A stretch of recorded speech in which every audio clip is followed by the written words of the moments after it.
एक औरत और 3 साधु की कहानी। बहुत समय पहले की बात है। एक औरत थी जिसका एक छोटा सा घर था और उस घर में उसके 2 बच्चे और अपने पति के साथ रहती थी। एक दिन की बात है कि वह बाहर जा रही थी। तभी उसको अपने घर के सामने 3 रंग बिरंगे साधु दिख गए। उनको देखकर वह कुछ भी बोली नहीं और चुपचाप जाने लगी। तभी उनमें से एक साधु ने बोला, क्या हमको आपके घर में खाना मिलेगा?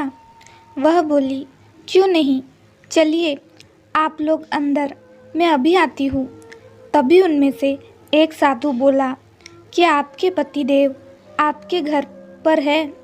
औरत ने बोला, नहीं है, अभी वह बाहर है, कुछ देर में आ जाएंगे। साधुओं ने बोला, जब आपके पति आएंगे तभी हम लोग जाएंगे। औरत ने बोला, ठीक है बाबा। थोड़ी देर में उसका पति आ गया और उसने अपने पति को भी सारी बात बताई। उसके पति ने बोला, जाओ अब बुला कर लाओ। वह जब बाहर गई तो उसने उन साधुओं से बोला, बाबा आ जाओ खाना खाने, अब मेरे पति आ गए हैं। तभी उनमें से एक साधु ने बोला, बेटी हम तीनों एक साथ किसी भी घर में नहीं जाते। औरत यह बात सुनकर वहीं रुक गई और बोली, ऐसा क्या है जो आप तीनों एक साथ घर में नहीं जाते हैं? फिर साधु ने बोला, मैं प्रेम और ये दोनों में एक धन और एक सफलता है। हम तीनों में कोई भी किसी के घर में जब भी जाता है उसके घर में वह चीज़ आ जाती है। औरत बहुत ही खुश हो गई और बोली, आप लोग यही रहो, मैं अपने पति से पूछ कर आती हूँ। वह दौड़ते हुए अपने पति के पास गई और सारी बात बताई। तब पति ने बोला, धन वाले साधु को बुला लेते हैं। लेकिन पत्नी ने कहा, सफलता वाले साधु को बुला लेते हैं, सफलता मिल जाएगी तो धन अपने आप आ जाएगा। फिर दोनों में बहुत लंबी बहस के बाद सोचा, क्यों न धन और सफलता दोनों को एक साथ बुला ले।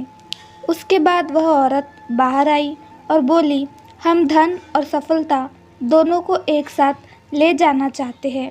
यह बात सुनकर तीनों साधु मुस्कुरा दिए और बोले, बेटा अब हम में से कोई भी नहीं जाएगा, क्योंकि हम लोग उनके घर कभी नहीं जाते जो लोग धन और सफलता को एक साथ बुलाते हैं।